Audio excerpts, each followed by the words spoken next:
दोस्तों, आज मैं बात करने जा रहा हूँ किंग ऑफ पॉप के नाम से प्रसिद्ध माइकल जोसेफ जैक्सन की, जिन्हें हम आमतौर पर माइकल जैक्सन के नाम से जानते हैं। दोस्तों, भले ही माइकल आज हमारे बीच में नहीं हैं, लेकिन वे आज भी अपने चाहने वालों के दिलों में जिंदा हैं और उनकी दीवानगी का अंदाजा आप इसी बात से लगा सकते हैं कि मरने के कई सालों के बाद भी वे फोर्ब्स की लिस्ट में सबसे ज्यादा कमाई करने वाले सेलिब्रिटी हैं। जैक्सन ने अपनी म्यूजिक कैरियर में 13 बार ग्रैमी अवार्ड और 26 बार अमेरिकन म्यूजिक अवार्ड जीता है। इसके अलावा उनके नाम 39 गिनीज वर्ल्ड रिकॉर्ड भी हैं। आपको जानकर हैरानी होगी कि माइकल की मरने की खबर गूगल पर सिर्फ 10 मिनट में 8 लाख से ज्यादा लोगों ने सर्च किया था और फिर हैवी ट्रैफिक की वजह से गूगल का इंजन क्रैश हो गया था। दोस्तों, एक सामान्य से परिवार में जन्म लेने वाले माइकल की जिंदगी आज भी करोड़ों लोगों के लिए प्रेरणा का स्रोत है।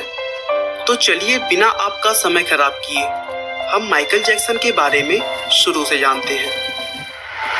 माइकल जैक्सन का जन्म 29 अगस्त 1958 को अमेरिका के गैरी नाम के शहर में हुआ था। उनके पिता का नाम जोसेफ वॉल्टर जैक्सन था, जो यूएस स्टील कंपनी में काम करते थे और साथ ही साथ थोड़े पैसों के लिए एक छोटे से बैंड फॉल्कन में गिटार भी बजाते थे।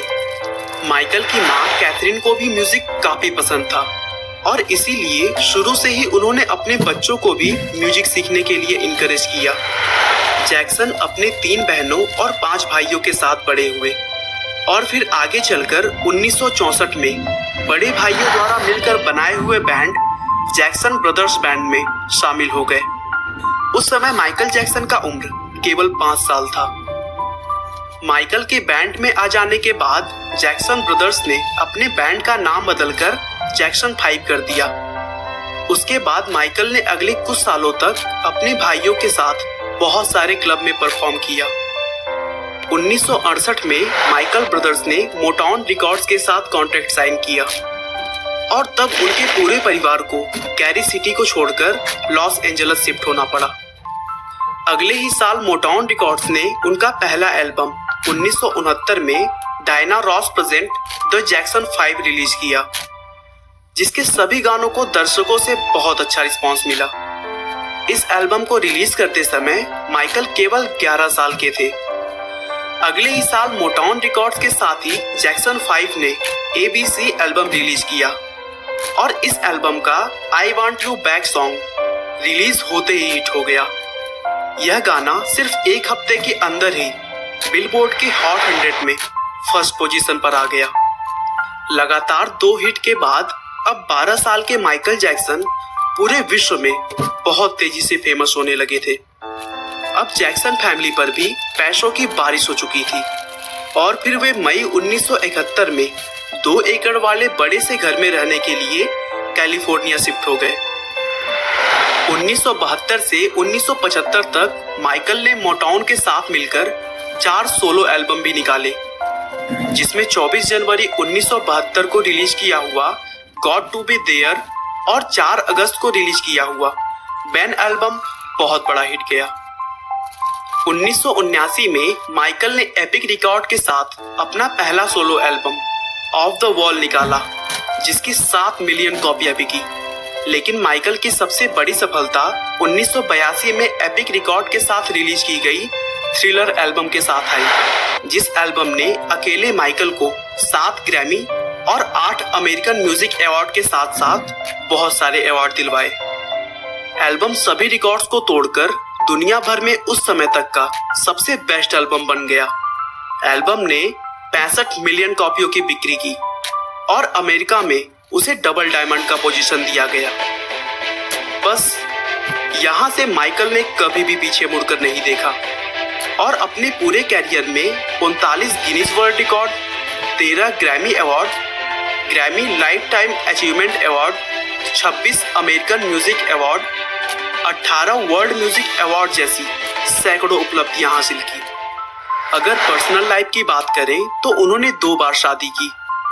पहली बार 1994 में उन्होंने लिसा मैरी के साथ शादी की, लेकिन यह ज्यादा दिनों तक नहीं टिक सका और दोनों ने 1996 में तलाक ले लिया। फिर अगले साल 1997 में उन्होंने अपने लंबे समय के दोस्त डेवी डोवे से शादी की और फिर डेवी से माइकल को 2 बच्चे हुए, माइकल जोसेफ जैक्सन जूनियर और पेरिस जैक्सन। लेकिन यह शादी भी ज्यादा दिनों तक नहीं चल सकी और 1999 में वे अलग हो गए। दोस्तों, माइकल की जिंदगी एक तरफ कामयाबी की लंबी दास्तान सुनाती है तो दूसरी तरफ बहुत सारे विवादों से भी घिरी हुई है। 1994 में उन पर एक बच्चे के साथ यौन शोषण का आरोप लगा तो उनकी छवि को जबरदस्त नुकसान पहुंचा। उन्होंने अपने लुक को बेहतर बनाने के लिए प्लास्टिक सर्जरी का सहारा लिया, जिसके चलते बार बार उनका लुक बदलता रहा। हालांकि जैक्सन ने केवल 2 बार प्लास्टिक सर्जरी करवाने की बात स्वीकार की थी।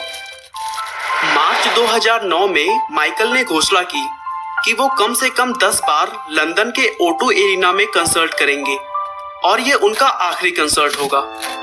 लेकिन इससे पहले कि वो ये कंसर्ट कर पाते, 25 जून 2009 को लॉस एंजलिस में स्थित अपने घर में दिल का दौरा पड़ने से उनका निधन हो गया। लेकिन दोस्तों, भले ही दुनिया से तो माइकल जैक्सन विदा हो चुके हैं, पर लोगों के दिलों से नहीं। आज भी वह बिकते हैं। उनकी सालाना कमाई $16 करोड़ यानी 9.8 अरब रुपए है। एक सामान्य से परिवार में जन्म लेने वाले माइकल ने 50 साल की अपनी लाइफ में दिखा दिया कि अगर दिल से हमने कुछ चाह लिया तो कुछ भी असंभव नहीं रह जाता।